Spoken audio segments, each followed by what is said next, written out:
what to expect to hear from Luzon? No, is Magandang umaga sa akin at salamat sa pagkano.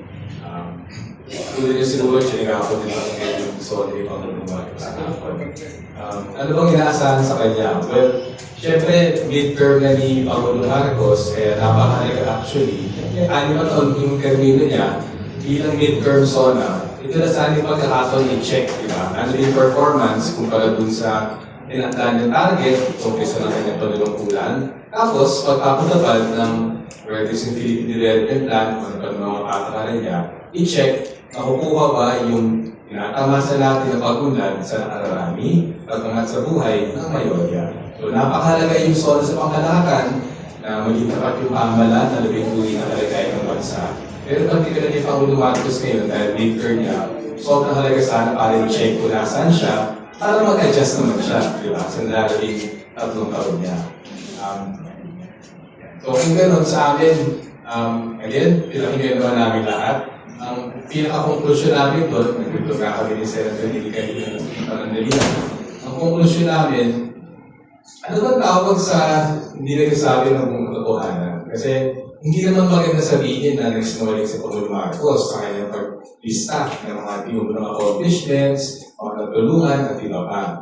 So hindi naman namin sasabihin doon. Pero mahalaga actually naging kwento namin ni Senator Dilican. Ang pinaka-problema ng solo ni Pangulo Marcos kahapon, hindi niya tinatag yung buong katotohanan. So, ano man yung ikilalabas nun, well, malaking implication kasi presidente siya. Siya yung top political leader ng bansa. Siya nagtatakda, nagdidirehe na lahat ng ating mga programa. Kaya kung paano yung binabalakas yung sitwasyon, ibig sabihin, bilang magtatakda, anong takbo ng ekonomiya, gobyerno natin, sa narating na hindi naman natakot, kundi sa huling 3 taon niya. Sa gano'n, ang pinaka-limitasyon ng SONA na ang dami-dami sinabing ilang libo-libong bini ang pinamigay, libo-libong sako, bilyong-bilyong magsasaka, mga isla, natulungan, libo-libong pamilya ang umangat sa kahirapan. Pagpalagay natin, may patayan si Pangulo Marcos para sabihin doon. Pero yung katotohanan, pinakamahalaga yung nalakay na katotohanan ni Senator Vicky. Ang kalagayan ng bansa, dumami ang bilang ng mahirap na Pilipino sa nakarang 3 taon. Yung gobyerno, walang interes, isukat ang kahirapan. Kada 2 taon lang yung sinusukat. Buti rin yung SWS, every quarter sinusukat niya. Kasi sa SWS, lumaki ng nagdagdagan ng halos 2 milyong mahirap na pamilya mula nang pumasok si Pangulo Marcos. 14.1 million kalahati ng pamilyang Pilipino and kasabing mahirap sila ngayon.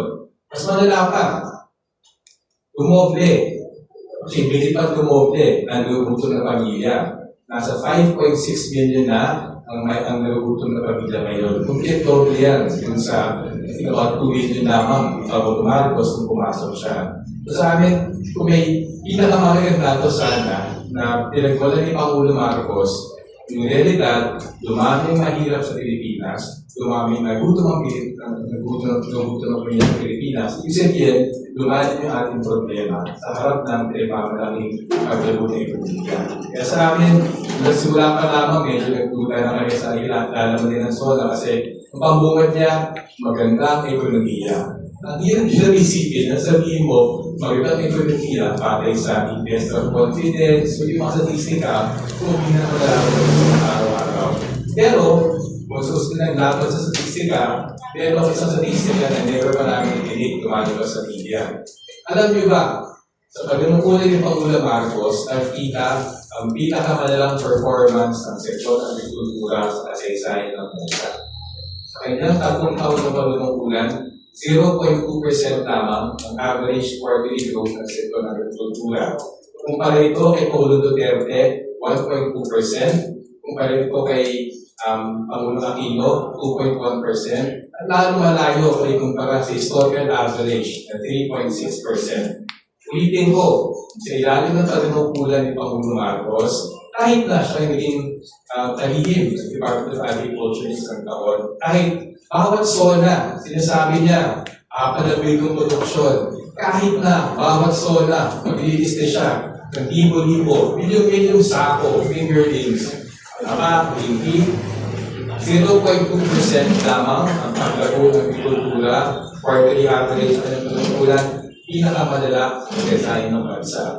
Kaya nung kasing survey nung nakarang linggo, sinasabi ang problema ng mga Pilipino inflation, ang nireklamo nila, particular, pagtaas ng presyo ng bilihin, pagtaas ng presyo ng pagkain. Hindi mo reklamo yung mga kanyang Pilipino sa nagmahal ng mamahaling kotse, yung nagmahal ng bakasyon sa abroad, o nagmahal ng ticket ng aeroplano. Ang nireklamo ng mga Pilipino, nagmamahal ng presyo ng bilihin, nagmamahal ng presyo ng bilihin, lalo ng pagkain, dahil sa harap ng sinasabi accomplishments ni Pangulong Marcos, itong nakarang na at yung previous na dalawang show na una wala yung sabi kasi paukulan niya nun, bumagsak ang agrikultura sa pinakamaliit na bahagi ng ekonomiya sa design ng bansa.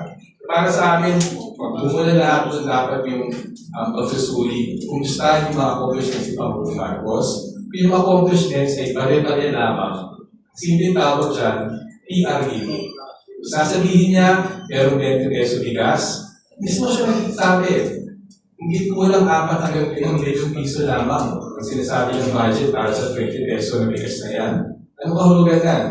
Kung pagpatayin natin sabi ng SWS na 5.6 million pamilyang Pilipino ang nagugutom, anong aabutin ng 5 billion pesos? 3,020 pesong bigas sa 5.6 million na nagugutom na pamilyang Pilipino. Ano ibig sabihin yan? Kung tayo masilo sa mga numero, ilagay sa totoong konteksto, napakalawak, napakalayo ng problema, ano man ang pag-ugulat accomplishments ni Pangulong Marcos, hindi ko makalimutan din. Punto, so forgive me for my language. Kung bata ako, tuwa ko sa isang post ng kuya ko eh. Meron siya malaking poster, nakasulat, "If you can't dazzle them with brilliance, baffle them with bullshit." Pinapakinggan ko yung mga solan, ang dami-dami sinasabing accomplishments, ang dami-dami sinasabing ulo na ibibigay, ang dami-daming pangako.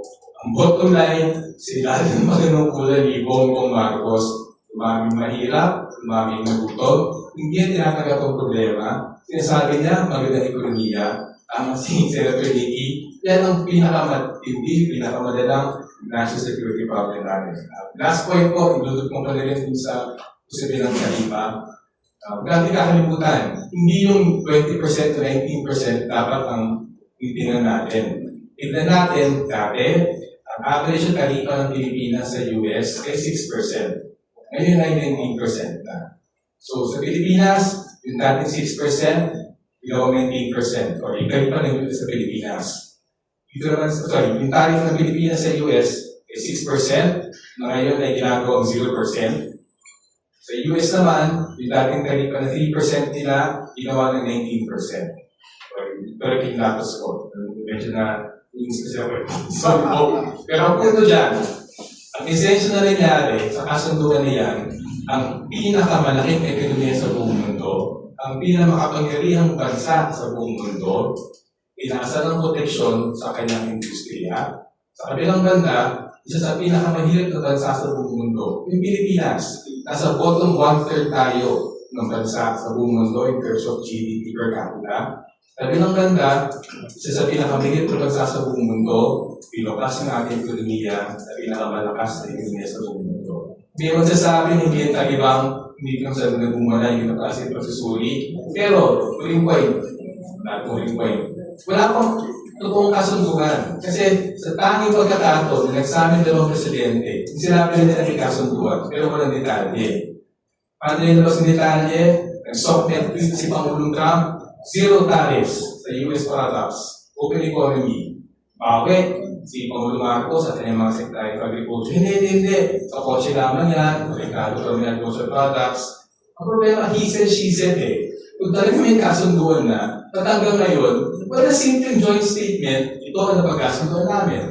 Delikado yan kasi, bully yung US. Kung may ambiguity dyan, sigurado hanggang ngayon, may backroom dealings dyan na may pambubuli ka ng US para gusto yung kanyang dinanay sa ating bansa. Sabi po, State of the Nation, ulitin ko, pinakamadala ang performance sa agrikultura Kailangan ni Bongbong Marcos at tayo ng bansa. Yan ang dahilan sa pagmahal ng presyo ng bilihin. Yan ang dahilan sa pagdami ng nagugutom, pagdami ng hirap na pamilya. Thank you, sir. So, thank you.